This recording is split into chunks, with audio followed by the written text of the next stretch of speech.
പോയ സ്ഥലങ്ങളിൽ ഇടപെട്ട ചില ഇടപെടലുകളുണ്ട്. അതിൽ നിന്ന് കുറച്ചൊരു വ്യത്യസ്തമാണ് നമ്മുടെ ചർച്ചിലോട് വരുമ്പോൾ. അവിടെയൊക്കെ ഞാനൊരു വിസിറ്റിംഗ് ആളാണ്. ഇവിടെ ഞാൻ ചർച്ചിൻ്റെ പാസ്റ്റർ. അപ്പോൾ ഇവിടെ കുറച്ചുകൂടെ വ്യത്യസ്തമായിരിക്കും എപ്പോഴും. എന്നാലും ദൈവം ഏൽപ്പിച്ചൊരു ദൂത് ഇവിടെ നമുക്ക് അവിടെ ഒരു ദിവസം കൊണ്ട് പ്രസംഗിച്ചതിൻ്റെ കാര്യങ്ങൾ ഇവിടെ സംസാരിക്കുമ്പോഴത്തേക്ക് നമുക്ക് ഒരു ദിവസം കൊണ്ടോ 2 ദിവസം കൊണ്ടോ ഒന്നും തീരില്ല. കാരണം കുറച്ചുകൂടെ ആഴമായിട്ടായിരിക്കും ദൈവം ഇടപെടുന്നത് ഞാൻ വിശ്വസിക്കില്ല. Praise God. ഒത്തിരി വിഷയങ്ങളും അല്ലെങ്കിൽ ഒത്തിരി ആഴമേറിയൊന്നും ഞാൻ പറയുന്നില്ല. പക്ഷേ നമുക്ക് ഈ സമയങ്ങളിൽ ആവശ്യമായിട്ടുള്ള ദൈവിക ദൂത് ഞാൻ പറഞ്ഞല്ലോ, ഈ ചർച്ചിന് വേണ്ടി അല്ല, അവിടുത്തെ മീറ്റിങ്ങുകളിൽ ദൈവം ഇടപെട്ട കാര്യമാണ്. പക്ഷെ അതിനകത്തു കഴിഞ്ഞ ദിവസം ഞാൻ ഇവിടെ വന്നിരുന്ന് പ്രാർത്ഥിക്കുമ്പോൾ കുറെ കാര്യങ്ങൾ ദൈവം ഇടപെട്ടു. അതുമായി ചേർന്ന് ദൈവസന്നിധിയിൽ നമുക്ക് ചിന്തിക്കുവാൻ വേണ്ടി സമയമെടുക്കാം. റോമലേഖനം 11-ാം അധ്യായം അതിൻ്റെ 5-ാമത്തെ വാക്യം. റോമലേഖനം 11-ാം അധ്യായം അതിൻ്റെ 5-ാമത്തെ വാക്യം. അങ്ങനെ ഈ കാലത്തിലും കൃപയാലുള്ള തിരഞ്ഞെടുപ്പിൻ പ്രകാരം ഒരു ശേഷിപ്പുണ്ട്. ആ ശേഷിപ്പിന്റെ പ്രത്യേകത കൃപയാലുള്ള തിരഞ്ഞെടുപ്പിൻ പ്രകാരം ഉള്ള ഒരു ശേഷിപ്പ്.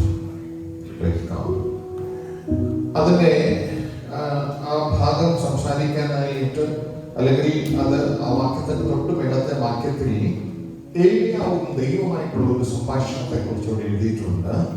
ഏലിയാവ് ദൈവസന്നിധിയിൽ ചെന്നിട്ട് പറയുക, ഞാൻ ഒരുത്തൻ മാത്രം ശേഷിച്ചിരിക്കും, ഒരാൾ മാത്രം. അപ്പോ ദൈവം പറയുക, നീ ഒരുത്തനല്ല, ബാലിന് മുട്ടുമടക്കാത്ത 7000 പേരെ. ആ വാക്കിൽ ശ്രദ്ധിച്ചോട്ടെ, ഞാൻ എനിക്കായി സൂക്ഷിച്ചിട്ടില്ല. ദൈവം പറയുന്ന ആ വാക്കുകൾക്ക് ഒരു പ്രത്യേകത, ഞാൻ എനിക്കായി സൂക്ഷിച്ചിരിക്കുന്നു. അപ്പൊ ഹിഡൻ ആയിട്ടുള്ള ഒരു 7000 പേർ ഒരാൾ മുന്നിൽ നിൽക്കുമ്പോ ഹിഡൻ ആയിട്ടുള്ള 7000 പേർ ആ പട്ടണത്തിലുണ്ട്.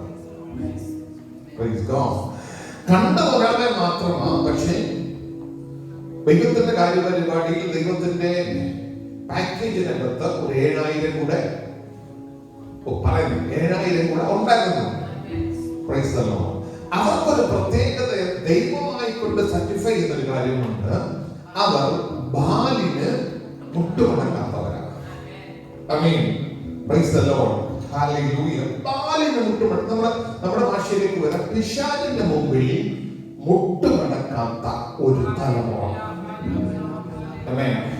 ഞാൻ പറയുന്നത് ഈ കാലങ്ങളിൽ ഞാനിപ്പോ ഈ യാത്ര ചെയ്യുന്ന സമയങ്ങളിലൊക്കെ ചില ചർച്ചിലൊക്കെ ചെന്നപ്പോ 35 വർഷമായി ചർച്ചിലായിട്ട്, 40 വർഷമായി ചർച്ചിലായിട്ട് ഞങ്ങൾക്ക് അത്ര മാത്രം പാരമ്പര്യം ഉണ്ടെന്നൊക്കെ പറയുന്ന ഒരുപാട് പേരെ കണ്ടു.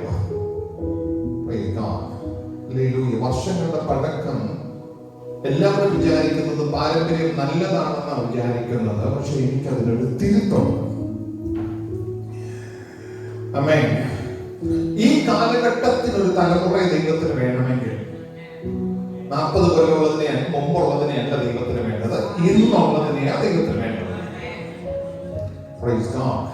പക്ഷെ ഒരു കാര്യം വളരെ വ്യക്തമായി നമ്മൾ ശ്രദ്ധിക്കേണ്ട ഒരു കാര്യമുണ്ട്. ഈ തലമുറ എന്ന് പറയുന്നത് ദൈവത്തിന്റെ കൃപയാലുള്ള തെരഞ്ഞെടുപ്പിൻ പ്രകാരം ദൈവമാക്കി വെച്ച തലമുറയാണ്. ആ തലമുറ പാരമ്പര്യം പറഞ്ഞുകൊണ്ടിരിക്കുകയല്ല. എന്ന് പറഞ്ഞാൽ പാരമ്പര്യം എന്ന് പറയുമ്പോ ഞാൻ പറയുന്നത് നിങ്ങൾക്ക് മനസ്സിലാക്കാൻ വേണ്ടി ഞാൻ പറയുന്നത്, ഈ കാലങ്ങൾ കഴിഞ്ഞു പോകുമ്പോ എപ്പോഴും ഉണ്ടല്ലോ ഇതൊരു ചടങ്ങായിട്ട് മാറും. നമുക്ക് മനസ്സിലാകുന്നത് ഞാൻ വിചാരിക്കുകയാണ്. എഴുന്നേറ്റ് നിൽക്കുന്നു. ഇവിടെ ഇന്നത്തെ ആരാധന എങ്ങനെ പോകുന്നു എന്ന് കൊച്ചു പിള്ളേർക്ക് വരെ അറിയാവുന്ന രീതിയിലേക്ക് ഇതിനൊരു ഓർഡർ ആണ് വരും. ഈ ഓർഡർ തെറ്റിച്ചാൽ ചിലപ്പോൾ ആൾക്കാർ ചോദിക്കുന്ന ഇന്ന് ഓർഡർ തെറ്റിച്ചെന്ന് ചോദിക്കും. ചിലപ്പോ മനസ്സിലായ ഞാൻ പറയുന്നത്. ഓർഡർ തെറ്റിക്കുന്നതിനൊന്നും ഒരു കുഴപ്പമില്ല. ഓർഡറൊക്കെ അങ്ങനെയൊന്നും വേണമെന്ന് നിർബന്ധമൊന്നുമില്ല. പക്ഷെ പതുക്കെ പതുക്കെ പലതും നിയമങ്ങളാണ്.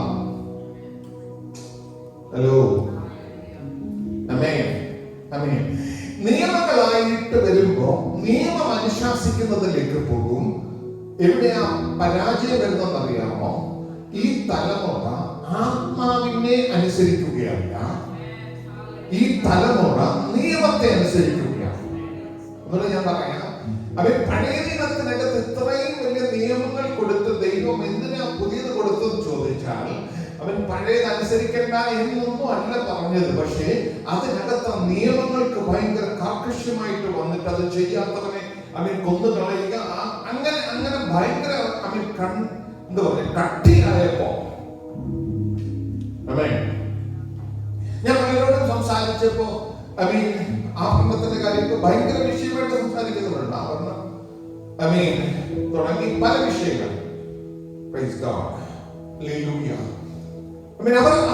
അവർക്ക് ഒരാളെ കാണുമ്പോൾ ഇതൊക്കെയാണ് അവരുടെ നോട്ടത്തിൽ നിൽക്കുന്നത്. ഇതൊക്കെ ഈ ആളിനകത്ത് ആത്മാവുണ്ടോ, പരിശുദ്ധാത്മാവിലാണോ ആൾ ചലിക്കുന്നത്, ഇതൊന്നും വിഷയമല്ല. കാരണം ഇതിന് വെച്ച ഒരു ക്രൈറ്റീരിയ ഉണ്ട്.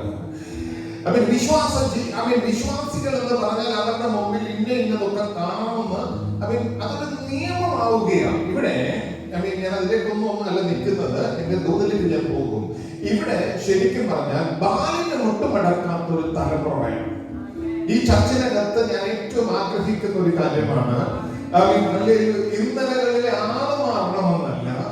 അതുകൊണ്ട് വചനം വളരെ വ്യക്തമായിട്ട് പറയുന്നേ, ഓരോ ദിവസവും നിന്റെ മനസ്സിന് മാറ്റം ഉണ്ടാകണം. ഹലോ, മനസ്സിന് രൂപാന്തരം ഉണ്ടാകും. എന്താ രൂപാന്തരം ഉണ്ടാകുന്നത്? ആത്മാവിനനുസരിച്ച് മനസ്സ് ചലിക്കാൻ തുടങ്ങണം. അതുകൊണ്ട് വചനം പറഞ്ഞത്, പുതിയ തുരുത്തിയില് എനിക്ക് പുതിയ വീഞ്ഞ് പകരാൻ പറ്റൂ. തുരുത്തി പഴയതാണോ, ആ പഴയ തിരകത്തേക്ക് പുതിയ വീഞ്ഞ് പകരാൻ ദൈവത്തിന് പറ്റത്തില്ല. അതിനകത്തേക്ക് വീഞ്ഞ് പകരണമോ, ആ തുരുത്തി പുതുതായേ പറ്റൂ. തുരുത്തി എങ്ങനെ പുതുതാകുന്നത്? മനസ്സ് രൂപാന്തരപ്പെട്ടേ പറ്റൂ. ഞാൻ പിടിച്ചതിന് എന്ന് പറഞ്ഞ് പിടിച്ചോണ്ടിരുന്നു കഴിഞ്ഞാൽ നീ അവിടെ ഇരിക്കത്തേ ഉള്ളൂ. ഹലോ, മനസ്സിന് രൂപാന്തരം ഉണ്ടാകുന്നില്ലെങ്കിൽ എവിടെയോ നിനക്ക് കുഴപ്പമുണ്ട്. മനസ്സിന് രൂപാന്തരം ഉണ്ടാകുന്നില്ലെങ്കിൽ നിന്റെ ചിന്താഗതികൾക്ക് എവിടെയോ കുഴപ്പമുണ്ട്. കാരണം നിന്നെ നയിക്കുന്നത് ആത്മാവല്ല, നിന്നെ നയിക്കുന്നത് ദൈവത്തിന്റെ ആലോചനയല്ല, നിന്നെ നയിക്കുന്നത് ദൈവത്തിന്റെ വചനമല്ല. നിന്റെ അകത്ത് നിൽക്കുന്ന സെൽഫാണ് നിന്നെ നയിക്കുന്നതെങ്കിൽ നീ ആത്മീയത്തിൽ എവിടെയോ പോയി. ഞാൻ പഴയ കാലത്ത് തുടങ്ങി തന്നെ കേട്ടില്ല. മോശ ദൈവസന്നിധിയിൽ കയറിപ്പോയി. ദൈവത്തിന്റെ സന്നിധിയിൽ ആ കാലഘട്ടമാണ്, ശ്രദ്ധിച്ചോണേ, ആ കാലഘട്ടമാണ്. ഇന്നത്തെ ആവശ്യമല്ല ഞാൻ പറയുന്നത്. പക്ഷെ ആ കാലഘട്ടത്തിലെ വലിപ്പം നമുക്ക് മനസ്സിലാക്കണം. ദൈവത്തിന്റെ സന്നിധിയിൽ കയറിപ്പോയി. അവൻ 40 ദിവസത്തോളം അവൻ ദൈവസന്നിധിയിൽ ഇരുന്നെന്ന് പറയുന്നു, കിടന്നെന്ന് പറയുന്നു. എന്തായാലും ദൈവത്തിന് മുൻപാകെയായിരുന്നു 40 ദിവസം.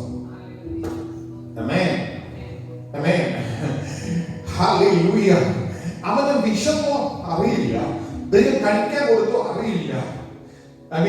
ചിലര് പറയുന്ന വേദപണ്ഡിതന്മാരൊക്കെ പറയുന്നത് ദൈവ സാന്നിധ്യത്തിൽ അവൻ ചലിക്കാൻ കഴിയാതെ ദൈവസന്നിധിയിൽ കിടക്കുകയായിരുന്നു. എന്തായാലും അവിടെ വെച്ച് മോശയ്ക്ക് പലതും ദൈവം കൈമാറി. നമ്മള് പറയുന്ന ആദ്യത്തെ 5 പുസ്തകങ്ങൾ മോശയുടെ ചരിത്രമല്ല, മോശ ഉണ്ടാകുന്നതിന് മുമ്പുള്ള കാലഘട്ടം, ഉൽപ്പത്തി മുതലുള്ളത്. മോശ നീ ഇങ്ങനെ എഴുതിയെന്ന് ചോദിച്ചാൽ മോശയ്ക്ക് പറയാനൊരു കാര്യമുണ്ട്.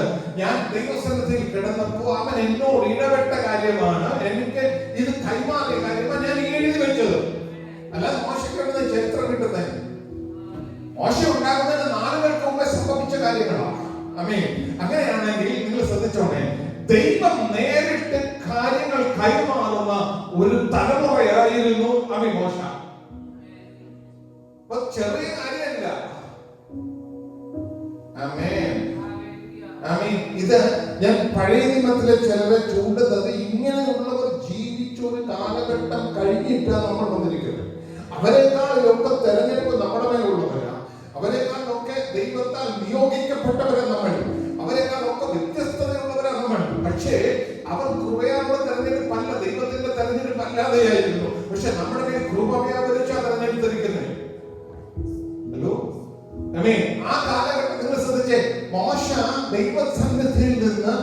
കാര്യങ്ങൾ കൈമാറി വാങ്ങിച്ചവനാണ്. അപ്പൊ ദൈവത്തിങ്കിൽ നിന്നും നേരിട്ട് കാര്യങ്ങൾ കിട്ടുന്ന ഒരു മനുഷ്യൻ. പോരാ, അവിടുത്തെ 40ാമത്തെ ദിവസം എഴുന്നേറ്റ് പോരുമ്പോ ദൈവത്തിന്റെ കൈ കൊണ്ട് എഴുതിയ, അങ്ങനെ കൈകൊണ്ട കൽപ്പനകൾ എഴുതിയെന്നാ പറയുന്നത്. അവൻ എഴുതിയ കൽപ്പനകൾ കൈമാറ്റം ചെയ്തു, കൽപ്പനകൾ കൊടുത്തു. അതുമായിട്ട് വരുന്നേ ഇറങ്ങി വരുന്ന മോശയുടെ മുഖത്ത് നോക്കാൻ അവർക്ക് കഴിയാത്ത പോലെ തൊക്ക് പ്രകാശിച്ചിരിക്കുന്നു. അങ്ങനെയാണെങ്കിൽ മനസ്സിലായിക്കോളും, ദൈവസന്നിധിയിൽ ഒരാൾ ഇരുന്നാൽ അവന്റെ മുഖത്ത് നോക്കിയാൽ ആ പ്രകാശം കാണത്തക്ക രീതിയിൽ വ്യത്യസ്തതയുണ്ടാവും. ആ കാലഘട്ടത്തിലെ തലമുറ എന്ന് പറയുന്നത് ശ്രദ്ധിച്ചോണേ, ഹല്ലേലൂയ, ഇത്ര മാത്രം വ്യത്യസ്തതയുള്ള ഒരു അനുഭവമായിരുന്നു മോശയ്ക്ക്. പോരാ, മോശ താഴോട്ട് വരുമ്പോ നമുക്കറിയാം, താഴോട്ട് വരുമ്പോ വലിയ കാര്യമായിട്ട് കഴിഞ്ഞ 40 ദിവസം ദൈവസംഘത്തിൽ ഇരുന്ന് എന്തൊക്കെയോ പ്രാപിച്ചൊക്കെ വരികയാണ്. കൂടുള്ള ജനത്തിന് ഇത് കൈമാറാൻ വേണ്ടി ദൈവം കൊടുത്തു വിട്ടിരിക്കുന്നതുമായിട്ട് ഇറങ്ങി വരുമ്പോ അവിടുത്തെ അസ്വസ്ഥതകൾ എന്ന് പറഞ്ഞ അന്തരീക്ഷമാണ് അവന്റെ മുമ്പിൽ വെളിപ്പെടുന്നത്. Praise God, hallelujah. അവൻ വലിയ കാര്യമായിട്ട് ഇറങ്ങി വരികയാണ്. ഈ ജനമെല്ലാം കൂടെ കാളക്കുട്ടിയെ വാർത്തുണ്ടാക്കി അതിനെ ആരാധിച്ചു കൊണ്ടിരിക്കുമ്പോ അതിന്റെ നടുവിൽ നിന്ന് മോശ ഒരു വിളിച്ചു പറയുന്ന ഒരു പറച്ചിലുണ്ട്, യഹോവയുടെ പക്ഷത്തുള്ളവൻ ആരെങ്കിലും ഉണ്ടെങ്കിൽ മാറി നിൽക്കാൻ. യഹോവയുടെ പക്ഷത്തുള്ളവൻ മാറി നിൽക്കാൻ പറഞ്ഞപ്പോ അതേറ്റെടുത്ത് മാറി നിന്നൊരു ഗോത്രമുണ്ട്. ഞാൻ പലപ്പോഴും വിചാരിച്ചിട്ടുണ്ട്, ഈ കാളക്കുട്ടിയെ ഉണ്ടാക്കാൻ മുന്നിൽ നിന്നാലോ അഹരോൻ. മറ്റുള്ളവർക്ക് എല്ലാം ശിക്ഷ കിട്ടിയപ്പോഴും അഹരോൻ തന്നെ ശിക്ഷ കിട്ടാൻ.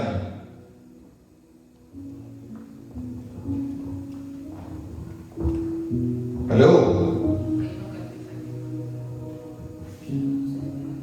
എന്തുകൊണ്ട് അഹരോൻ ഈ ശിക്ഷ കിട്ടിയില്ല? ഇവരെ എല്ലാം വെട്ടിക്കൊന്ന കൂട്ടത്തിൽ അഹരോനെ കൊല്ലേണ്ടതല്ലേ? പക്ഷെ സംഭവിച്ചത് എന്താ ചോദിച്ചാൽ, ഇത്രയും പ്രശ്നം നടക്കുമ്പോ ഇതിനകത്ത് നിന്ന് ഡാൻസ് ചെയ്തവരെ ഇവരല്ല, ഈ ആരാധനയ്ക്കകത്ത് നിന്നവരെയല്ല. അഹരോൻ ഉൾപ്പെടെ ലേവി ഗോത്രത്തിലുള്ളവരെ അതിനകത്ത് നിന്നവരാ. പക്ഷെ ഒരു വാക്ക്, ഒറ്റ വാക്ക്, യഹോവയുടെ പക്ഷത്തുള്ളവൻ മാറി നിൽക്കാൻ പറഞ്ഞപ്പോ, ഞാൻ യഹോവയുടെ പക്ഷത്താണെന്ന് മാറി നിൽക്കാം. പറയാം, ഇതിന്റെ മുമ്പിൽ ഞങ്ങൾ മുട്ടുമടക്കത്തില്ല. നിങ്ങൾക്ക് മനസ്സിലായെന്ന് വിചാരിക്കുന്നത്. ഇതുവരെ കാലങ്ങളുടെ മുമ്പിൽ നൃത്തം ചെയ്തുകൊണ്ടിരിക്കുന്നത് യഹോവയുടെ പക്ഷത്തുള്ളവൻ എന്ന് പറഞ്ഞപ്പോൾ പറയും, ഞങ്ങൾക്ക് യഹോവയുടെ പക്ഷത്തുള്ളവനാ. മാറി നിന്ന കൂട്ടത്തിലെ ലീഡർ അഹരോന് നിന്റെ ദൈവം തൊടത്തില്ല. കാരണം അവൻ ഒറ്റ വാക്കിന്റെ മുമ്പിൽ അവന്റെ മനസ്സ് രൂപാന്തരപ്പെട്ട് മാറി നിന്നവനാ. യഹോവയുടെ പക്ഷത്തുള്ളവൻ അപ്പന്റെ ശാപം പേര് നടക്കുന്ന ലേവിക്ക് മറ്റൊന്നും പറയാനില്ല. അവന് പറയാൻ ഒറ്റ കാര്യങ്ങളുള്ളൂ, ഞങ്ങൾക്ക് യഹോവ ഞങ്ങളുടെ പക്ഷത്തുണ്ടെങ്കിൽ മാത്രമേ ഞങ്ങൾക്ക് എന്തെങ്കിലും ഒരു വിടുതലുള്ളൂ. യഹോവ ഞങ്ങളുടെ പക്ഷത്തുണ്ടെങ്കിൽ ഞങ്ങൾക്ക് എന്തെങ്കിലും ഉള്ളൂ. ആ കാലഘട്ടത്തിൽ ദൈവത്തിന് വേണ്ടി വേർതിരിഞ്ഞു നിന്ന ഒരു തലമുറയാണ് ലേവി. Praise God, hallelujah. മുന്നോട്ട് വരുമ്പോ എല്ലാവർക്കും ഒരു ചോദ്യമുണ്ട്. നമ്മുടെ രീതി പോലെ എല്ലാവർക്കും ഒരു ചോദ്യമുണ്ട്. ഇവന്റെ കയ്യിൽ തെറ്റ് സംഭവിച്ചവനല്ലേ അഹരോൻ? കാളക്കുട്ടിയെ വളർത്തുണ്ടാക്കിയവനല്ലേ? ഇവനാണ് ഇപ്പൊ ഇതിനകത്ത് നേതൃത്വം വഹിക്കുന്നത്. ഇവനെന്നാ നേതൃത്വം വഹിക്കാനുള്ള യോഗ്യത എന്താ? ഇവൻ എന്തുകൊണ്ട് മുന്നിൽ നിൽക്കുന്നേ?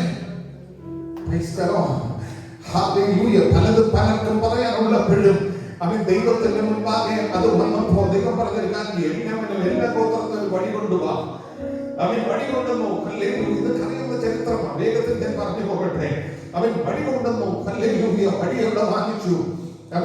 ഒരു രാത്രി ദൈവസന്നിധിയിലേക്ക് വെച്ചു, അല്ലെങ്കിൽ പെട്ടകത്തിനകത്തേക്ക് വെച്ചു. രാവിലെ ആയപ്പോഴത്തേക്ക് ഈ വഴി തകർത്ത് അത് ഫലം കാണിച്ചപ്പോ എല്ലാവർക്കും പിടികിട്ടി, ഇത് ദൈവത്താൽ തെരഞ്ഞെടുക്കപ്പെട്ടവനാണ്.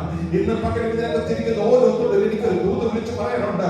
നിനക്ക് തന്റെ ഇടത്തോടെ പറയാമോ, എന്റെ ദൈവത്തെ തെരഞ്ഞെടുത്തതാ. കൃപയുള്ള തെരഞ്ഞെടുപ്പിനാരോ ഈ തലമുറയിൽ ഈ കാലഘട്ടത്തിന് വേണ്ടിയുള്ള തലമുറ ഞാനാണെന്ന് പറയാം.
പ്രത്യേക നിയോഗത്തോടുകൂടി ഒരു തലമുറ വന്നപ്പോ അവൻ അതിനെ ലീഡ് ചെയ്തവനെ ഹല്ലേലൂയ കുറ്റം പറയാൻ അവൻ ഹല്ലേലൂയ അവൻ ഇസ്രായേൽ മക്കൾ അവൻ പലരും അതിൽ മുന്നോട്ട് വന്നപ്പോ അവൻ ദൈവത്തിന്റെ വചനം വളരെ വ്യക്തമായി പറയുന്നു. ഹല്ലേലൂയ അവന്റെ തെരഞ്ഞെടുപ്പ് വെളിപ്പെടുത്തിയത് അവനല്ല. ആരാ വെളിപ്പെടുത്തിയത്? ദൈവം വെളിപ്പെടുത്തി. എന്റെ മനസ്സിനകത്ത് എഴുതി വെച്ചോണമില്ല. നിന്റെ തെരഞ്ഞെടുപ്പ് വെളിപ്പെടുത്തുന്നത് നീയല്ല. നിന്റെ തെരഞ്ഞെടുപ്പ് വെളിപ്പെടുത്തുന്നത് നമ്മൾ വിളിക്കുന്ന നമ്മുടെ ദൈവമാ വെളിപ്പെടുത്തുന്നേ. ഞാൻ പലപ്പോഴും അവിടുത്തെ വേദികളിലൊക്കെ കയറിയപ്പോഴൊക്കെ ഞാൻ ചിന്തിച്ചിട്ടുണ്ട്. എഴുന്നേറ്റ് നിൽക്കുമ്പോ അധരത്തിലൂടെ വരുന്ന വാക്കുകൾക്കകത്തൂടെ ജനത്തിന്റെ മേൽ ആത്മസ്പർശനം ഉണ്ടാകുമ്പോ എനിക്കൊരു കാര്യം അകത്ത് ബോധ്യമായി, അയച്ചത് ദൈവമായതുകൊണ്ട് ദൈവത്താൽ ചിലരോട് സംഭവിക്കുമെന്ന്. അങ്ങനെ പറയാ ദൈവം നിർത്തിയിരിക്കുന്നതെങ്കിൽ ആധാരത്തിൽ പുറപ്പെടുന്ന വാക്കുകൾക്ക് ചിലത് പഠിതെടുക്കാൻ കഴിയും, ചിലരെ കൊണ്ടുവരാൻ കഴിയും, ചിലരെ വാർത്തെടുക്കാൻ കഴിയും. Hallelujah. Praise to Jesus.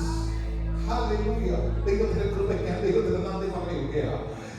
ഒരു ഭാഗത്തെ കൂടെ പോയി ഇന്നത്തെ ദൂത് ഞാൻ നിർത്തും. പക്ഷെ ഇത് ഇന്നുകൊണ്ട് അവസാനിക്കുന്ന മെസ്സേജ് അല്ല. ദാനിയേലിന്റെ പുസ്തകത്തിലേക്ക് ഒന്ന് പോകാം. Praise the Lord. Hallelujah.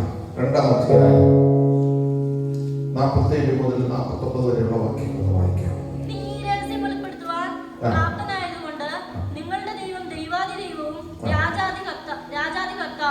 രഹസ്യങ്ങളെ വെളിപ്പെടുത്തുന്നവനുമാകുന്നു സത്യം എന്ന് കൽപ്പിച്ചു. രാജാവ് ദാനിയേലിനെ മഹാനാക്കി. അവൻ അനേകം വലിയ സമ്മാനങ്ങളും കൊടുത്തു. അവനെ ബാബേൽ സംസ്ഥാനത്തിനൊക്കെയും അധിപതിയും ബാബേലിലെ സകല വിദ്വാൻമാർക്കും പ്രധാന വിചാരകന്മാക്കി വെച്ചു. ദാനിയേലിന്റെ അപേക്ഷ പ്രകാരം രാജാവ് ശദ്രക്കിനെയും മേശക്കിനെയും അബേദ്നെഗോയെയും ബാബേൽ സംസ്ഥാനത്തിലെ കാര്യാധികൾക്ക് മേൽവിചാരകനാക്കി. പ്രവാസത്തിൽ ജനത്തെ കൊണ്ടുപോയപ്പോ അല്ലെങ്കിൽ ജനത്തെ അടിമകളാക്കി കൊണ്ടുപോയപ്പോ രാജാവിന് ഈ ജനത്തിനിടയിൽ അടിമകളാക്കപ്പെട്ട ജനത്തിനിടയിൽ അവനൊരു കാര്യം പറഞ്ഞു. അതിനകത്ത് ഇച്ചിരി ആരോഗ്യമുള്ളവന്മാരെ നോക്കി ഒരു കുറച്ച് 5-6 പേരെ എന്നെ വേഗം ചെയ്യാൻ വേണ്ടി അടിമകളാ വേഗം ചെയ്യാൻ വേണ്ടി പറഞ്ഞു വിടാൻ. ആ വേഗം ചെയ്യാൻ വേണ്ടി പറഞ്ഞു വിടാൻ പറഞ്ഞപ്പോ തെരഞ്ഞെടുക്കപ്പെട്ട ചില വ്യക്തിജീവിതങ്ങളുടെ കൂട്ടത്തിലുള്ളതായിരുന്നു ദാനിയേല്, ശദ്രക്ക്, മേശക്ക്, അബേദ്നെഗോ. ഈ 4 പേരാണ് അതിനകത്ത് തെരഞ്ഞെടുക്കപ്പെട്ടവരുടെ കൂട്ടത്തിലുള്ളവരാ. ഇനി 1-ാം അധ്യായത്തിലേക്ക് പോകാം. അതിലെ 5-ാമത്തെ വാക്യം. ഇവർ തിരഞ്ഞെടുത്ത് കൊണ്ടുവന്നപ്പോ രാജാവ് ആദ്യം കൊടുക്കുന്ന കൽപ്പനയാണ്. രാജാവ് അവർക്ക് രാജഭോജനത്തിൽ നിന്നും താൻ കുടിക്കുന്ന വീഞ്ഞിൽ നിന്നും നിത്യവൃത്തി നിയമിച്ചു. ഇങ്ങനെ അവരെ 3 സംവത്സരം വളർത്തിയിട്ട് അവർ രാജസന്നിധിയിൽ നിൽക്കണമെന്ന് കൽപ്പിച്ചു. ഈ ആള് നേരിട്ട് അങ്ങ് രാജസന്നിധിയിലോട്ട് പോയി നിൽക്കുമൊന്നുമല്ല. ഇവിടെ ഒരു പ്രോസസ് ഉണ്ട്. ഇവർക്ക് രാജഭോജനം കഴിക്കാൻ കൊടുക്കും. എന്നിട്ട് രാജാവ് കുടിക്കുന്ന വീഞ്ഞിന്റെ ഒരു പങ്ക് അവർക്ക് കൊടുക്കും. ഇത് 3 വർഷം ഇവർ ഭക്ഷിക്കണം. 3 വർഷമാകുമ്പോ ഇവർക്ക് നല്ല മേധസ്സൊക്കെ പിടിച്ച് കാണാൻ കൊള്ളാവുന്നവരായി അവരുടെ ഭാഷയിൽ ഒക്കെ ആയതിനു ശേഷം രാജാവിന്റെ മുമ്പിൽ വേല ചെയ്യാൻ വേണ്ടി കൊണ്ടുവന്നാക്കണം. 8-ാമത്തെ വാക്യം വായിച്ചു. എന്നാൽ രാജാവിന്റെ ഭോജനം കൊണ്ടും അവൻ കുടിക്കുന്ന വീഞ്ഞു കൊണ്ടും തന്നെത്താൻ അശുദ്ധമാക്കുകയില്ല എന്ന് ദാനിയേൽ ഹൃദയത്തിൽ നിശ്ചയിച്ചു. എവിടെയാണ് ഇപ്പൊ നിൽക്കുന്നത്? രാജസന്നിധി. രാജാവിന്റെ ഓർഡറാണ് ഈ രാജഭോജനം. രാജാവ് കഴിക്കുന്ന ഒരു പങ്കാണ് രാജപ്രകാരത്തിന്റെ ഒരു ഭോജനം. ഞാൻ കുടിക്കുന്ന വീഞ്ഞിന്റെ ഒരു ഭാഗം. ഇത് 2 പിള്ളേർക്ക് കൊടുക്കണം. അത് ഓർഡർ കിട്ടിയാണ്. കാര്യസ്ഥനായിട്ടുള്ളവരുടെ അടുത്ത് കാര്യങ്ങളെല്ലാം മനസ്സിലാക്കിയപ്പോൾ ദാനിയേലിന്റെ മനസ്സിൽ ചിന്തിക്കുകയാണ്. ആ വാക്യം വളരെ വ്യക്തമാണ്. രാജകൊട്ടാരത്തിൽ നിന്നുള്ള ഭോജനം കൊണ്ടും ഈ വീഞ്ഞ് കൊണ്ടും എന്നെ തന്നെ അശുദ്ധനാക്കിയില്ല എന്ന് ദാനിയേൽ തന്റെ ഹൃദയത്തിൽ ഒന്നുകൂടെ പറഞ്ഞു, ഹൃദയത്തിൽ നിശ്ചയിച്ചു. അപ്പൊ അശുദ്ധി വരരുത് എന്ന് എവിടെ നിൽക്കുമ്പോഴാണ്? രാജസന്നിധിയിൽ നിൽക്കുമ്പോഴാണ്. ഇപ്പൊ രാജാവിന്റെ നമുക്ക് വേണമെങ്കിൽ സപ്പോർട്ട് പറയാം. രാജാവ് ഓൾറെഡി പറഞ്ഞു പോയി, ഇനി രാജാവിനെ ഒന്നും ധിക്കരിക്കാൻ പറ്റത്തില്ല. വേണ്ട ഇതിച്ചിരി കഴിച്ചാലും കൂടെ ഇല്ല, വേണ്ട ഇതിച്ചിരി കഴിച്ചാലും കുഴപ്പമില്ല. രാജാവ് പറഞ്ഞല്ലേ ഇവിടെ നിൽക്കണമെങ്കിൽ, UK വന്ന ഇവിടെ നിൽക്കണമെങ്കിൽ എന്ന് പറയത്തില്ലേ? ഇത് പറഞ്ഞ പോലെ. പക്ഷെ ദാനിയേൽ ഒരു കാര്യം പറഞ്ഞു, ഇതിനാൽ ഞാൻ എന്നെ തന്നെ അശുദ്ധനാക്കത്തില്ലെന്ന്. ദാനിയേൽ പറയുന്ന അവന്റെ ഹൃദയത്തിൽ അവൻ നിശ്ചയിച്ചു. അടുത്ത വാക്യം ബാക്കിയോട് വായിച്ചേ.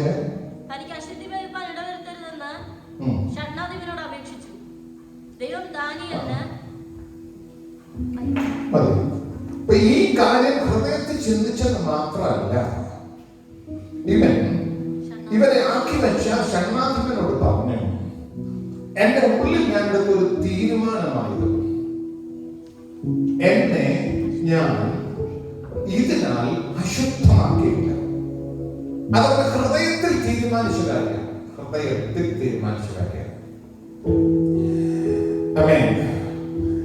നമുക്കറിയാം ദാനിയേലിന്റെ ചരിത്രം, നമുക്കറിയാം ദാനിയേലിന്റെ ചരിത്രം അറിയാം. പുസ്തകത്തിനകത്ത് ഒറ്റ ഒരാൾ മാത്രമേ ഉള്ളൂ സിംഹകൂട്ടി കിടന്നുറങ്ങിയ കാര്യം എന്ന് പറഞ്ഞ സിംഹം പോലും അവനെ തൊടത്തില്ലെന്നേ.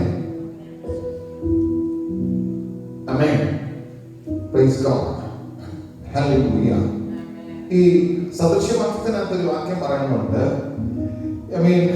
ഇത് ചുമന്നിരിക്കുന്നതും രസത്തോടുകൂടി ഇറക്കുന്നതൊന്നും നീ നോക്കിയിരുന്നേക്കില്ല. അപ്പൊ അതിന്റെ കാര്യമില്ല. നമ്മളിത് നോക്കിയിരുന്ന ചിലപ്പോൾ നമുക്ക് അതിനോട് ചെറിയ താല്പര്യം.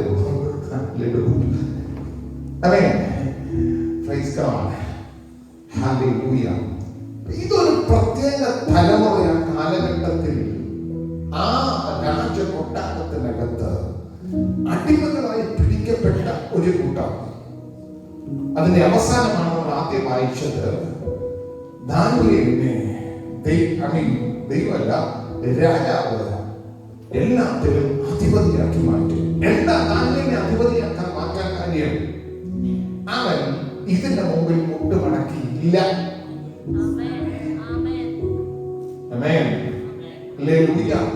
ഇത് കണ്ടപ്പോ ഒരു സെക്കൻഡ് നേരം കൊണ്ട് അവൻ അവിടെ മുട്ടുമടക്കിയില്ല. അവൻ അവനെ തന്നെ സൂക്ഷിക്കുമെന്ന്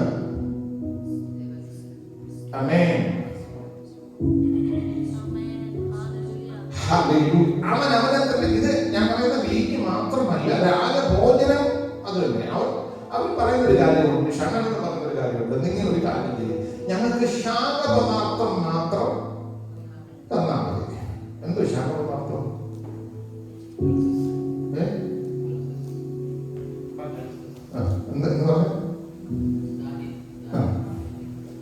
ഇതിന്റെ ശരിക്കുമുള്ള ഇംഗ്ലീഷിലൊക്കെ ഒന്ന് വായിച്ചു നോക്കിയാൽ പിടി കിട്ടത്തുള്ളൂ.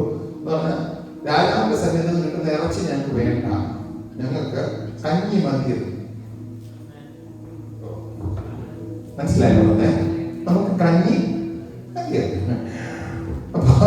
അപ്പൊ ഈ ഷണ്ഡൻ പറഞ്ഞ അങ്ങനെ കുടിച്ചു കഴിഞ്ഞാൽ 3 കൊല്ലം കൊണ്ട് നീ ആ കൂടെ മെലിഞ്ഞൊരു വരുമോ ആകും. എന്നെ കൊണ്ട് രാജസന്നി കൊണ്ട് നിർത്തി എന്റെ തല പോകാനുള്ള അങ്ങനെ എഴുതിയിരിക്കുന്നത്. ഞാനിതൊന്നും വായിപ്പിക്കുന്നില്ല. എന്റെ തല പോകാൻ സാധ്യതയുണ്ട്, അതുകൊണ്ട് നടക്കത്തില്ല. അപ്പൊ ദാനിയേൽ ഒരു 10 ദിവസം, ഈ ഒരു ദിവസം ഞാൻ ജോലിക്കുന്ന കാര്യം ആലോചിച്ചു. 10 ദിവസം കഞ്ഞി മാത്രം തരിക, ഞങ്ങൾ കുടിക്കണം. ഈ 10 ദിവസം കഴിഞ്ഞ് ഈ ഷണ്ഡാധിപൻ നോക്കിയപ്പോ ഇവരുടെ മുഖത്ത് ഭയങ്കര തേജസ്സാണ്. ആമേൻ, ആമേൻ. പക്ഷെ ചില കാര്യങ്ങൾ അവൻ ഹൃദയത്തിൽ തീരുമാനിച്ചത്, ശ്രദ്ധിച്ചോളൂ പറയുന്നത്, ഹൃദയത്തിൽ തീരുമാനിച്ചത്, ഇതിനാൽ ഞാൻ അശുദ്ധനാകത്തില്ലെന്ന് തീരുമാനിച്ചത് ആര് കണ്ടെന്നറിയാമോ? രാജാവ് കണ്ടില്ല, പക്ഷെ ആര് കണ്ടെന്നറിയാം? സ്വർഗം കണ്ടു. ഒരുത്തൻ അവൻ പിടിക്കപ്പെട്ട് ചെന്ന് കിടക്കുമ്പോൾ രാജകൽപ്പന ഉണ്ടായിട്ട് പോലും അവൻ അതിനാൽ അശുദ്ധനാകത്തില്ല എന്ന് പറഞ്ഞ് അവന്റെ മേൽ അവന്റെ തീരുമാനത്തെ വ്യക്തമായിട്ട് സ്വർഗമാകുന്നു. എന്നൊരു കാര്യം പറയാം. നമ്മൾ ഇവിടെ ഇരിക്കുമ്പോ ഇപ്പൊ നിങ്ങളുടെ മനസ്സിൽ കൂടെ എന്തൊക്കെയാ പോകുന്നതെന്ന് അറിയത്തില്ല. ചിലർ പറഞ്ഞ പോലെ ലഡ്ഡു പൊട്ടും, ഇതൊക്കെ ഒരു ഭാഗമായിരിക്കും, ഇല്ലെന്നൊന്നും ഞാൻ പറയുന്നില്ല. പക്ഷെ ഒരു കാര്യം, നിന്റെ അകത്ത് നീ എടുക്കുന്ന തീരുമാനം അതുപോലെ അറിയുന്ന ഒരു സ്വന്തമുണ്ട്.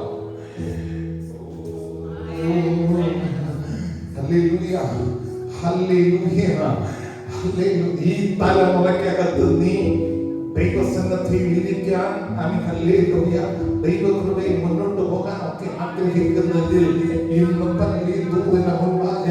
നിന്റെ ഹൃദയത്തെ നിനക്ക് ദൈവസന്നിധിയിൽ ഉറപ്പിക്കാൻ കഴിയുമെങ്കിൽ ഓരോന്ന് കാണുമ്പോഴും ചാഞ്ചാടുന്ന അനുഭവത്തിലേക്ക് വരാതെ ഓരോന്ന് കാണുമ്പോഴും ഞാൻ പറയുന്നത് ഹൃദയത്തിൽ ഉറപ്പിക്കുന്നത് ഒരു വീഞ്ഞിന്റെ കഥ മാത്രമല്ല ഞാൻ പറയുന്നത്, ഇറച്ചിയുടെ കഥ മാത്രമല്ല ഞാൻ പറയുന്നത്. ഞാൻ പറയുന്നത് നമ്മുടെ അകത്ത് ഈ വചനം അനുസരിക്കാൻ എന്ന് പറഞ്ഞ തയ്യാറാവുകയാണെങ്കിൽ നിന്റെ അകത്ത് ഫലം വരുമെന്നേ. എങ്ങനാ എന്ന് ചോദിച്ചാൽ ജഡത്തിന്റെ ഇഷ്ടത്തിനനുസരിച്ച് നിന്റെ ജീവിതത്തെ ക്രമീകരിക്കാൻ നോക്കിയാൽ ചിലതൊക്കെ നിന്റെ മനസ്സിൽ ചില ഇമോഷൻസ് ഒക്കെ കാണുമ്പോ നിന്റെ അകത്ത് ഞാൻ പോകുന്നതിന് മുമ്പത്തെ ഒരാഴ്ച നിങ്ങൾ ഓർക്കുമെന്ന് അറിയത്തില്ല, ചിലത് ട്രിഗർ ചെയ്യുന്ന കാര്യമുണ്ടെന്ന് പറഞ്ഞു. ട്രിഗർ ചെയ്യുന്ന കാര്യം പെട്ടെന്ന് ജഡത്തെ ട്രിഗർ ചെയ്യുന്ന പല കാര്യങ്ങളും ഉണ്ടായിരിക്കും. പക്ഷേ ഇതൊന്നും നിന്റെ അകത്ത് ഒരു താല്പര്യമായിട്ട് വരാതെ നീ നിന്നെ തന്നെ സൂക്ഷിക്കാൻ തയ്യാറായാൽ,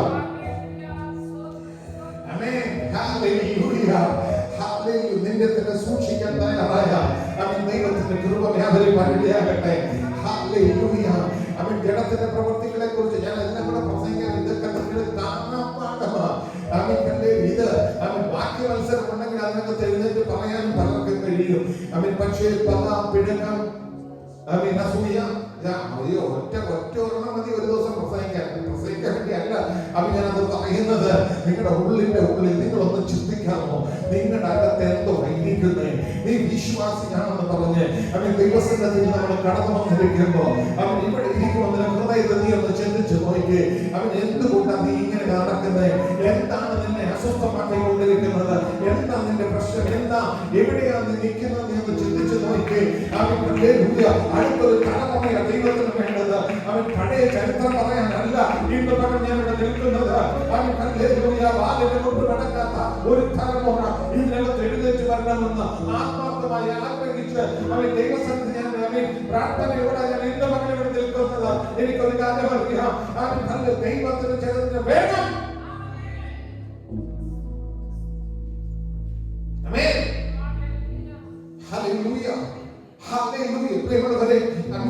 ഞാൻ എന്താ ചിന്തിക്കുന്നു എന്നുള്ളത് സുജിന് അറിയത്തില്ല. അല്ലെങ്കിൽ സുജിന് എന്താ ചിന്തിക്കുന്നത് എനിക്ക് അറിയത്തില്ല. ഞാൻ എന്താ ചിന്തിക്കുന്നത് എന്റെ ഭാര്യയ്ക്ക് പോലും അറിയത്തില്ല. പക്ഷെ ഒരു കാര്യം അറിയാം, എന്റെ ഹൃദയത്തിലെ നിരൂപണങ്ങളെ അറിയുന്ന ദൂരത്തുനിന്ന് ഗ്രഹിക്കുന്ന ഒരു സ്വർഗത്തിന്റെ മുൻഭാഗ്യമായിരിക്കുന്നത്. ഇന്ന് പകലിൽ ദൂത് കേൾക്കുമ്പോ ഈ വചനം നിന്നോട് ഇടപെട്ടുകൊണ്ടിരിക്കുമ്പോ നിന്റെ മുമ്പിൽ ഈ ദൈവ സാന്നിധ്യം നടന്നു നിൽക്കുമ്പോ നിനക്ക് ചിന്തിക്കാൻ പറ്റുമോ? ദൈവത്തിന്റെ മുൻപാകെ ദൈവത്തിന് കൊള്ളാവുന്നവനായി ഒരു നല്ല തലമുറയായി എനിക്ക് ജീവിക്കണമെന്ന് പറയാൻ നിനക്ക് പറ്റുമോ? ഇന്ന് പകരം നിന്റെ ഹൃദയത്തിൽ ഒരു ബോധ്യമാകുമോ? ഇന്ന് പകരം വേണ്ടി ഏൽപ്പിക്കപ്പെടാൻ പറ്റുമോ?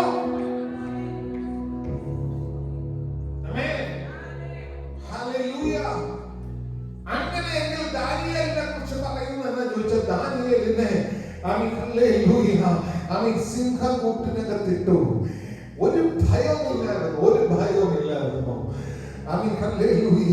രാവിലെ രാജാവ്, ഞാൻ ചരിത്രം അറിയുന്നുണ്ട്, പെട്ടെന്ന് പറഞ്ഞു പോകുന്നത്. രാവിലെ രാജാവ് ചോദിക്കുന്നത്, ദാനിയേലേ, സിംഹത്തിന്റെ വായിൽ നിന്നെ വിട്ടിരിക്കാൻ നിന്റെ ദൈവത്തിന് പറ്റിയോ? പറ്റുമെന്നേ പറ്റും. ഏത് പ്രശ്നത്തിൽ നിന്ന് വിടുവിക്കാൻ നിന്റെ ദൈവത്തിന് പറ്റും. നിന്നെ ഇന്നത്തെ സാഹചര്യത്തിന് വിടുവിക്കാൻ എന്റെ ദൈവത്തിന് പറ്റും. നിന്റെ ഇന്നത്തെ അനുഭവത്തിൽ നിന്ന് വിടുവിക്കാൻ ദൈവത്തിന് പറ്റും. അയ്യോ, എന്നെ കൊണ്ട് കഴിയുന്നില്ല എന്ന് പറഞ്ഞാൽ ഇന്ന് പകൽ നീ ദൈവത്തിനൊന്ന് മുട്ടുമടക്കാമോ? ദൈവത്തോട് പറയാമോ, കർത്താവേ, എന്നെ കൊണ്ട് പറ്റുന്നില്ല, എനിക്ക് കഴിയുന്നില്ല, എന്നെ സഹായിക്കണം എന്ന് പറഞ്ഞാൽ നിന്നെ സഹായിക്കാൻ ഇന്ന് പകൽ പരിശുദ്ധാത്മാവ് നിന്റെ കൂടെ നിൽക്കാം. Hallelujah, hallelujah, hallelujah. അവിടെ ചെന്നപ്പോ നല്ല പരിചയപ്പെട്ട് നല്ല പാരമ്പര്യമുള്ള ഒരാളോട് ചോദിച്ചു, പാസ്റ്റർ ന്യൂജന്റെ കൂട്ടത്തിലാണോ? ന്യൂജന്റെ കൂട്ടത്തിലാണോ? ഞാൻ ചോദിച്ചത് ന്യൂജൻ, പിന്നെ ഇപ്പൊ ഉണ്ടല്ലോ കുറച്ച് ന്യൂജൻകാർ ആ കൂട്ടത്തിലാണോ? Hallelujah, hallelujah. ഞാൻ എന്റെ അനുഭവം പോലും പറയേണ്ട ഒന്നില്ല. ഞാൻ സാക്ഷ്യമൊന്നും പറഞ്ഞില്ല. പക്ഷേ ഒരു കാര്യം അറിയാം, ചിന്നടത്തൊക്കെ തീ വീണത് എനിക്കറിയാം. ഇന്ന് പകരം എനിക്കൊരു കാര്യം, നിങ്ങളെ ചെറുതായിട്ട് ചിന്തിക്കരുത്. ഈ ഒരു കൊച്ചു കൂട്ടായ്മയെ ഉള്ളൂ എന്നെ സപ്പോർട്ട് ചെയ്യും.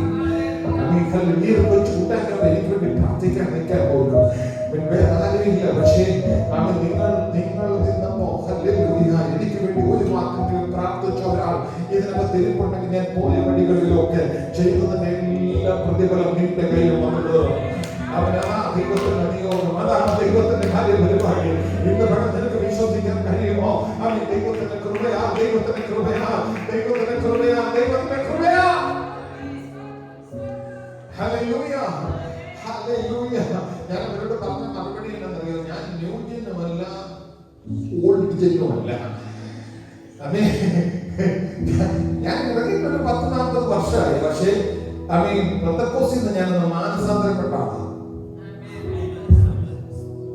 നിങ്ങൾക്ക് കൂടെ ഇല്ല. ഹല്ലേലൂയ. പെന്തക്കോസ്തിൽ ഞാനൊന്ന് മാനസാന്തരപ്പെട്ടാണ്. ഹല്ലേലൂയ. ഞാൻ പറഞ്ഞു, ഇന്ന് ജീവിക്കണോ? ഇന്ന് ആത്മാവുണ്ടെങ്കിൽ പറ്റൂ. ഇന്നലെ ആത്മാവിന്റെ കൂടെ നിന്നിട്ട് പറഞ്ഞിട്ട് ഒരു കാര്യമില്ല. ഇന്ന് നീ ജീവിക്കണോ? ഇന്ന് നിന്റെ കൂടെ ആത്മാവ് നിന്നേ പറ്റൂ. ഹല്ലേലൂയ. ഈ ഒരു തലമുറയ്ക്ക് വേണ്ടി ഹല്ലേലൂയ. ഇത് ഞാൻ പറയുന്നത് നിങ്ങൾക്ക് എത്ര പേർക്ക് മനസ്സിലാവും ചോദിച്ചാൽ എനിക്ക് അറിയത്തില്ല. പക്ഷെ ഒരു കാര്യം ഞാൻ ഉറപ്പായിട്ട് പറയാം, ഹല്ലേലൂയ. എന്നും മനസ്സ് രൂപാന്തരപ്പെടുത്തി നിന്നെ തുരുത്തി പുതുതാക്കി ഈ പകൽക്കാലം ഹല്ലേലൂയ ദൈവസന്നിധിയിൽ ഏൽപ്പിച്ചു കൊടുക്കാമെങ്കിൽ ഇതിനകത്ത് പുതിയ വീട്ടിൽ പകലും നിന്നെ തൊടാൻ സിംഹത്തിന് കഴിയത്തില്ല. നിന്നെ തൊടാൻ സിംഹത്തിന് കഴിയത്തില്ല. ബാലകന്മാരെ പറഞ്ഞു, ഞങ്ങളെ വിടുവിച്ചാൽ ഇല്ലെങ്കിലും ഞങ്ങൾ നീങ്ങൾക്ക് വിവാദ സേവിക്കത്തില്ല. ആ തലമുറ അത് പറഞ്ഞപ്പോ അവരെ തീ കൊണ്ടകത്തിട്ടു. തീക്കകത്ത് കളഞ്ഞിട്ട് പറയും, അവൻ തീക്കത്തിൽ നിന്ന് ചരിത്രം ഓർക്കുള്ളൂ. ചരിത്രം എഴുതിയത് ഇവിടെ വന്നിട്ട് ആദ്യത്തെ ദിവസം രാത്രി, ദുബായിലെത്തി ആദ്യത്തെ ദിവസം രാത്രി 12 മണി ആയപ്പോഴത്തേക്ക് ഞങ്ങളുടെ ഫോണെല്ലാം കൂടെ അലാം അടിക്കാൻ തുടങ്ങി. ഹല്ലേലൂയ. അതിലെ ഫോൺ വരുന്നു, മിസൈൽ വരുന്നു, പല വിഷയങ്ങൾ. ഞങ്ങളുടെ ഫോൺ അടിക്കാൻ തുടങ്ങി. ഹല്ലേലൂയ. ഒരു പ്രാവശ്യം അടിച്ചു കഴിഞ്ഞപ്പോ അതൊന്ന് ശാന്തമാക്കി വെച്ചു. പിന്നെ രണ്ടാമത് അടിക്കും. ഉറക്കം തടസ്സപ്പെടുകയാണ്. ദിവസങ്ങളായിട്ട് ഉറങ്ങാതെ ഓടി നടന്നതാ. Hallelujah, hallelujah. ഞങ്ങൾ പറഞ്ഞറിയാമോ? ഇവിടെ അവസാനിച്ചാൽ നേരെ വേളയിൽ അല്ല, ഇനി ബാക്കി ദൈവം വെച്ചിട്ടുണ്ടെങ്കിൽ അവിടെ അത് നമുക്ക് വിഷയമല്ല. ഓഫ് ചെയ്ത് വെച്ചിട്ട് നമ്മൾ കൂളായിട്ട് കിടന്നു. ഓ ഹല്ലേലൂയ. ഞാൻ പറയുന്നത് ഞങ്ങളുടെ വീടിനകത്തല്ല, അപ്പോഴും ഞങ്ങളുടെ മേൽ വ്യാപരിക്കുന്ന ഒരു കൃപയുണ്ട്. ഇന്ന് പകൽ എത്ര അറിയത്തില്ല. നിന്നെ ബലപ്പെടുത്തി നിർത്തുന്ന, നിന്നെ ധൈര്യത്തോട് നിർത്തുന്ന, നിന്റെ മേൽ വ്യാപരിക്കുന്ന ദൈവകൃപയുണ്ട്. ഇത് വ്യർത്ഥമായി പോകല്ലേ, ഇത് വ്യർത്ഥമായി പോകല്ലേ, ഇത് വ്യർത്ഥമായി പോകല്ലേ. ഇന്ന് പകൽ നിന്റെ മേൽ ചലിക്കുന്ന ദൈവത്തിന്റെ കൃപ വ്യർത്ഥമാകല്ലേ. പ്രിയമുള്ളവരെ,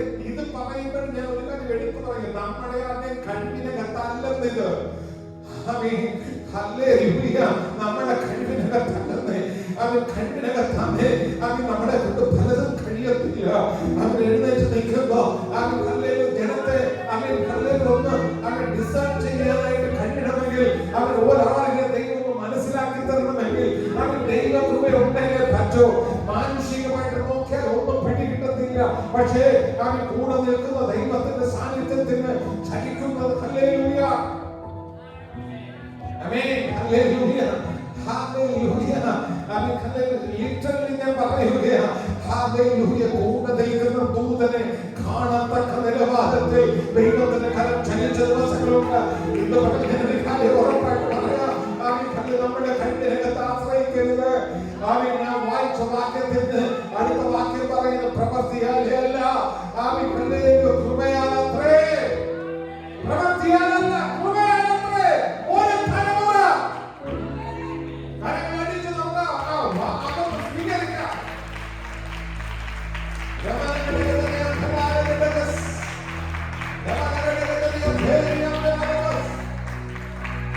പ്രവൃത്തിയാലല്ല, കൃപയോ. ഒരു തലമുറ അതിങ്ങനെ എഴുന്നേറ്റ് വരും. ഇത് നടക്കുന്ന തലമുറ എഴുന്നേക്കും. ആ തലമുറയുടെ പ്രായ വ്യത്യാസമല്ല ഞാൻ പറയുന്നത്. അവൻ ബാലിന് കൂട്ടുമടക്കാത്ത, അവൻ കടച്ചകത്തിന്റെ മുമ്പിൽ കൂട്ടുമടക്കാത്ത ഒരു തലമുറ നിന്റെ ദൈവത്തിന് വേണം. ഈ കാലഘട്ടത്തിന് വേണ്ടി. എപ്പോഴാ? ഈ കാലഘട്ടത്തിന് വേണ്ടി. പ്രശ്നങ്ങൾ ഉണ്ടായിരിക്കരുത് ഞാൻ പറയുന്നില്ല. മനസ്സിന് വിഷമം ഉണ്ടായിരിക്കാം. അയ്യോ ഇതിന് മറുപടി എന്താ അറിയത്തില്ലായിരിക്കാം.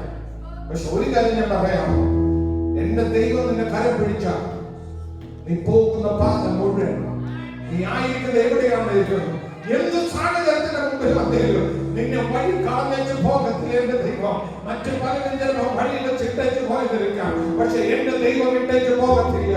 അവൻ നിന്നെ കരം പിടിക്കാൻ ഇന്ന് പകൽ അവൻ വേറെ ആരും നിന്റെ ഹൃദയം കാണുന്നില്ല. ഇന്ന് പകൽ നിന്റെ ഹൃദയം ദൈവത്തിന് ഏൽപ്പിച്ചു കൊടുക്കാമോ? നീ ഒന്ന് നിശ്ചയിക്കാമോ? അവൻ എന്റെ ദൈവത്താൽ ഇന്നത്തെ പ്രശ്നത്തെ ചാടി കടക്കുവാൻ അവൻ ദൈവകൃപയുടെ മേൽ വ്യാപരിക്കും. ഞാനത് വിശ്വസിക്കുന്നു. ഒന്ന് ഏൽപ്പിച്ചു കൊടുത്തേ, തകരത്തില്ലേ?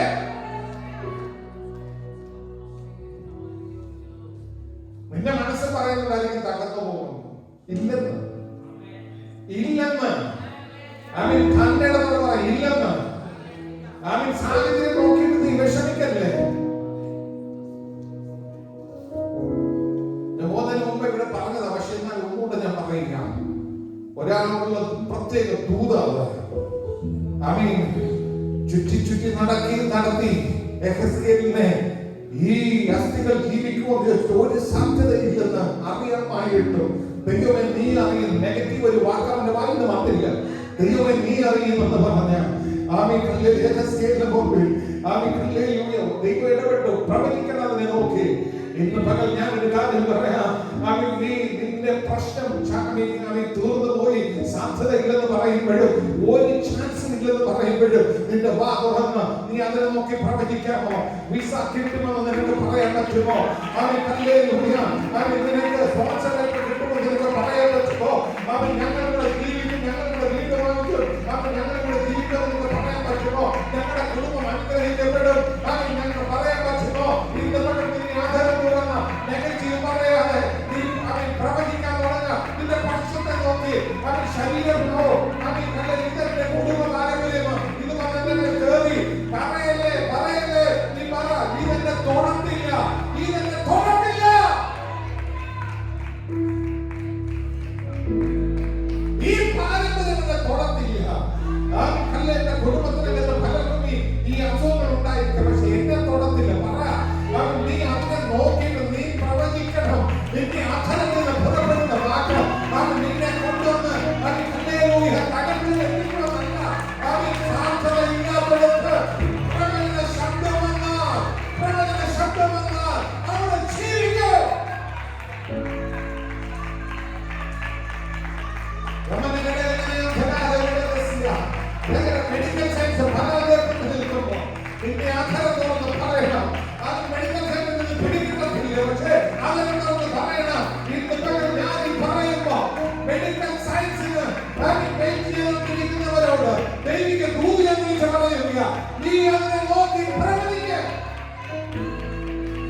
ഇന്ന് പകലാളുടെ ദൈവപ്രവൃത്തി നടക്കുമെന്ന് ദൈവത്തിൽ ക്ഷണിക്കുമെന്ന് നീ പകൽ വിശ്വസിക്കാൻ കഴിയുമോ? അത് ദൈവകരങ്ങളെ കൈവിട്ടുകൂടാ. അത്ഭുതം ഇന്ന് പകൽ കഴിയട്ടെ. എല്ലാ മണ്ഡലങ്ങളിലും ഇവിടെ ഇരിക്കുന്നവർ മാത്രമല്ല, ഇതുപോലെ ദൈവം നൽകട്ടെ. അതിന് അസാധ്യതകളെ നോക്കി ഇന്ന് പകൽ പ്രവചിക്കുക. അസാധ്യതകളെ നോക്കി പ്രവചിക്കുക. ഇന്ന് പകൽ ആ പ്രവചന ശബ്ദം ഇതുകൊണ്ട് ഞാൻ ശക്തമായി കൈമാറുകയാണ്. അവൻ ഇന്ന് പകൽ നിന്ന് കൈമാറുകയാണ്.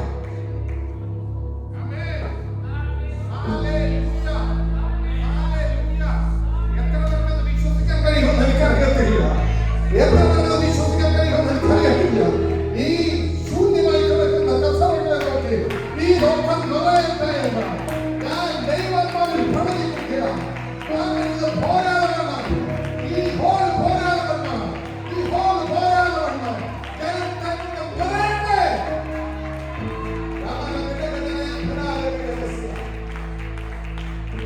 Oh Jesus. Hallelujah. ചില ക്രിയകൾ വെളിപ്പെടേണ്ടതിന് അതിന്റെ പുറകിൽ ഒരു പ്രവചന ശബ്ദം വേണം. ഇങ്ങനെ ദൈവമാരുടെ പുറകിൽ ഒരു പ്രവചന ശബ്ദം വേണം. ആ പ്രവചന ശബ്ദത്തെ വിളിക്കുകയാണ്. നിന്റെ അസാധ്യതകളുടെ മണ്ഡലം ശാരീരികമായി നീ വിഷമത്തോടെ ഇരിക്കുമ്പോ, അസാധ്യതകളെന്ന് മെഡിക്കൽ സെൻസ് പറയുമ്പോ, ഇന്ന് ഞാൻ വിളിച്ചു പറയുക ഒരു പ്രവചന ശബ്ദം.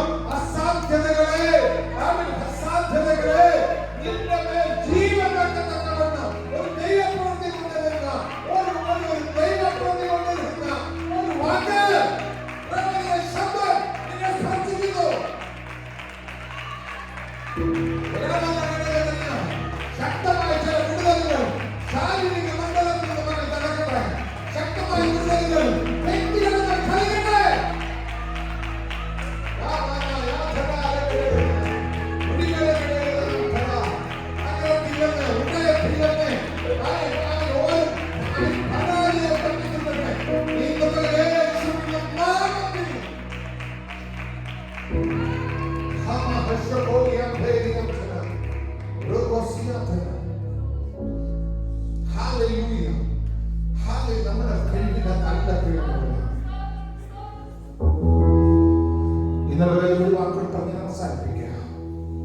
നിന്റെ പ്രശ്നത്തെ കണ്ടതിന്റെ മുമ്പിൽ മുട്ടുമടക്കല്ലേ. മൂന്ന് കാര്യങ്ങൾ എടുത്തു പറയുന്നത് രംഗത്ത്. നിന്റെ കുടുംബത്തിന്റെ അവസ്ഥ കണ്ട് നീ മുട്ടുമടക്കല്ലേ. നിന്റെ പോക്കറ്റ് കണ്ട് നീ മുട്ടുമടക്കല്ലേ. മൂന്നാമത്തെ കാര്യം നിന്റെ ശരീരത്തിന്റെ സ്ഥിതി കണ്ട് നീ മുട്ടുമടക്കല്ലേ. ഈ മൂന്ന് കാര്യങ്ങൾക്ക് ഞാൻ കൈമാറുകയാണ്. നിന്റെ കുടുംബം, നിന്റെ പോക്കറ്റ്, നിന്റെ ശരീരം, ഈ മൂന്ന് കാര്യത്തിന് മേൽ ഇന്ന് പകൽ ഒരു പ്രവചന ശബ്ദം എന്ന പോലെ എന്നെ ആദരത്തിൽ പോസിറ്റീവായിട്ട് സംസാരിക്കാൻ തുടങ്ങുക. ഒരു പ്രവചനം നീ പ്രവചിക്കാൻ തുടങ്ങുക. ഇന്ന് പകൽ ഒരു വെളിപ്പാട് എന്ന പേര് വരട്ടെ. വെളിപ്പാട് വരട്ടെ. അവൻ മത്സരത്തിന്റെ സ്പിരിറ്റ് ഞാൻ വ്യാപരിക്കുന്ന മണ്ഡലത്തിൽ യേശുവിന്റെ നാമത്തിൽ പ്രേരണ ചെയ്യുക.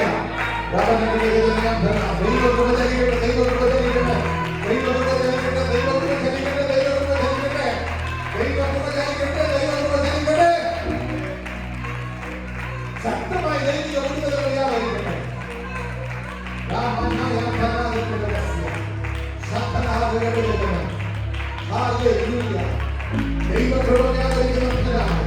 ദൈവകൃപ